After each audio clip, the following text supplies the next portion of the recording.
Hi everyone, welcome back to another video from Wake&Tech. Today in this video, we will be learning how to delete a video on Vimeo.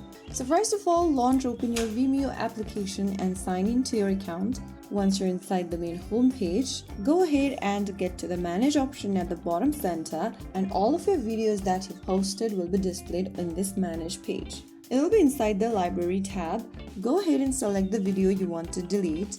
Tap the three dots right next to it, and in the pop-up, click on the Delete Video button at the bottom. Confirm the deletion by clicking Delete in the pop-up once again, and you have successfully deleted one of your videos. Now the video has been deleted permanently, it will be removed from your account, and that's it.